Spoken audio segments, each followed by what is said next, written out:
Many companies have this new problem that they need to unite a very diverse group of people, either because they're a startup or a scale up, or because they make fusions with other companies. So, which values should you choose in that case?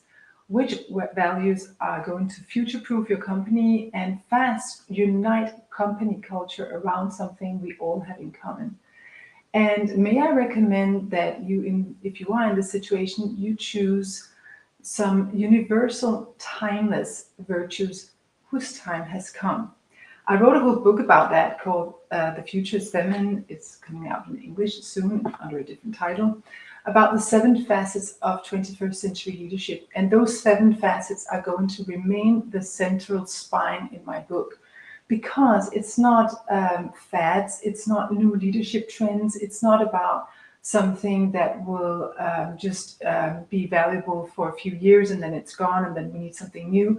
No, these are timeless virtues that unite all people across the world because actually they are connected to our 7 energy centers. So if you stick to those, you are going to be in alignment with your true nature and also be sure that you are on a life affirming path. And this is very important for all of us now because so many company cultures or company policies actually bring us down a destructive path. It's extracting from the earth finite resources. It's destroying with pollution, with cultures where people get stressed, where people get depressed, where people don't thrive.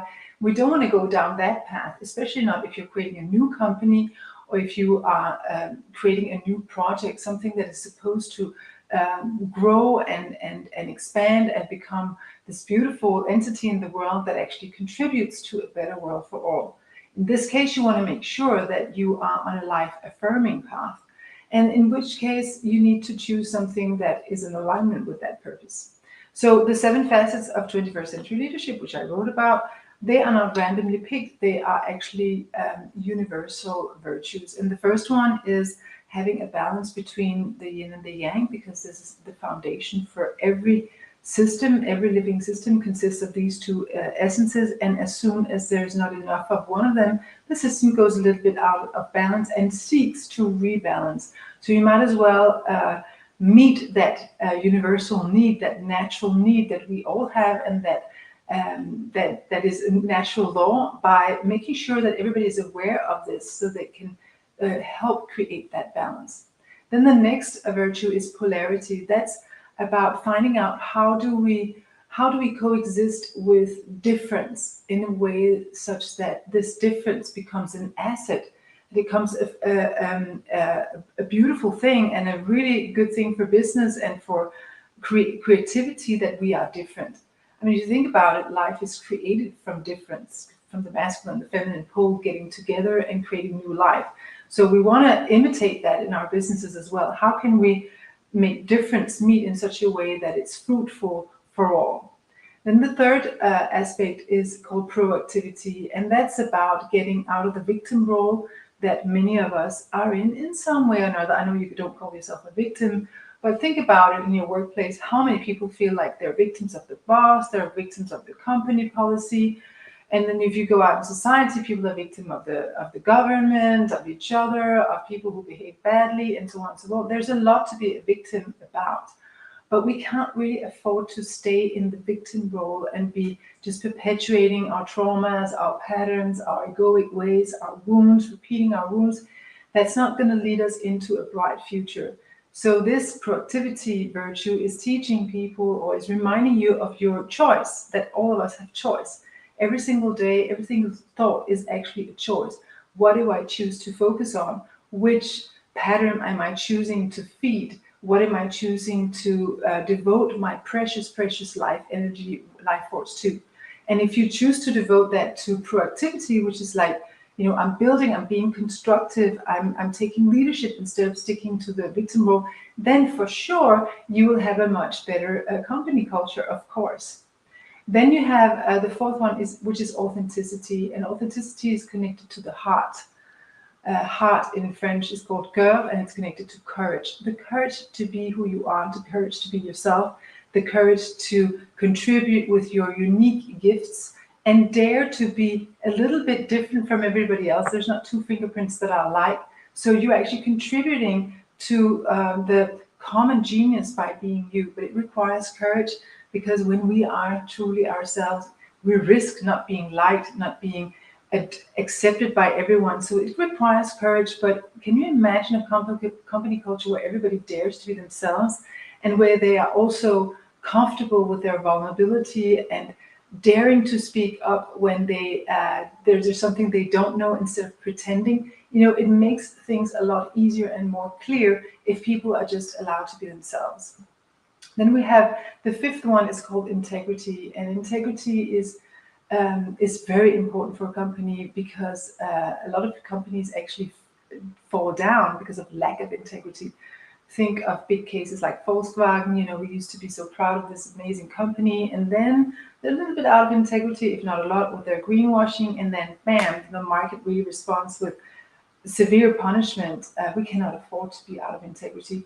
And think of how much trouble you have in companies because people are out of integrity. They steal, not necessarily,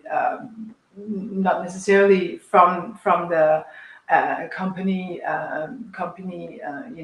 the treasure chest, but from each other's ideas, and from each other's departments, or stealing each other's budgets, or lying, or feeling so embarrassed that, well, I didn't really accomplish this, so I'm going to lie about it.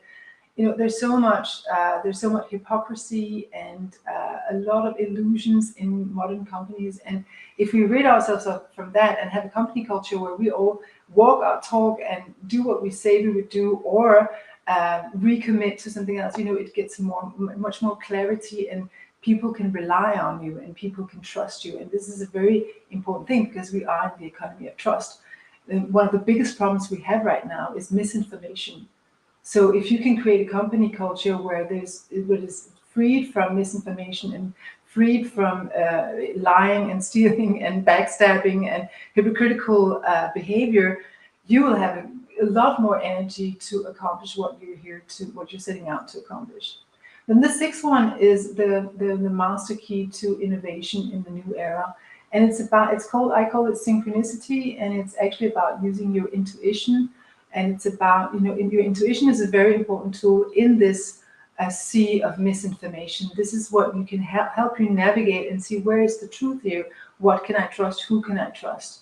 But it's also your access to universal intelligence. So it's also your access to downloading innovation or ideas from the pure future, that then you can then turn into innovation. And you really need that in this new era, because you need to be someone who disrupts before you get disrupted yourself. This is your path to getting the ideas that will set you apart, and make you different from all your competitors, and make sure that you contribute with something unique on the market that's actually needed, and that actually chips in with something good that is a good deal for everybody. The ideas we get from the higher intelligence are usually different than just the ideas we get from our own egoic ways. So it's a smarter way to get your ideas from this part than just from your what's going to happen to me survival game. And then the last one is called totality, and that's all about thinking in terms of wholeness. It's about using the new part of the brain instead of the reptile brain, which is always fearful, or the middle brain, which is great but it's not genius. Go into that, using that the new brain, which is our ability to think in terms of the whole picture, and create meaning out of apparently very different fields. This is where we recognize patterns. This is where we can see the bigger picture. This is where we can create solutions that are a good deal for everybody. And stop this tendency from the 20th century that was all about separating everything into little boxes that they have no connection. So in the end of the day, if with that old system, the right hand the left hand creates something that the right hand needs to repair. It's better to create something where these two are united, and you see the bigger picture from the start, and create solutions where you don't risk having to tidy up after something that was not fully integrated into the whole. So these are 7 virtues. You can hear that they sound quite simple, but they're a little bit more require dedication and training to implement. But if you are looking for universal values to connect your culture and to make sure that you're on a future-proof track, these could be an option. I have created a free guide around it, around these 7 virtues, and you can download that. I will write the little link where you can get that at no cost. And you're also welcome to contact me for a free consultation on how I might be able to help your company implement these virtues. I'm actually right now looking for someone who would be interested in applying this to their whole company, and then we will do research on it and actually document what difference that makes. So if you're interested in that, feel free to contact me. But for now, just a suggestion: if you're looking for values, even if you're a small company and you don't know which values to organize your company around, small companies don't think so much about this, but this is the prerequisite for growing. If you don't have a clear culture, and if you hadn't eradicated what's stopping the culture from flourishing, even if it's a small company, then it's going to hinder your beautiful growth, and we don't want to do that. If you have something great to contribute, why not give it the best conditions to grow and flourish and become something that the rest of the world can benefit from. All right, so have a wonderful day, and thank you for your attention.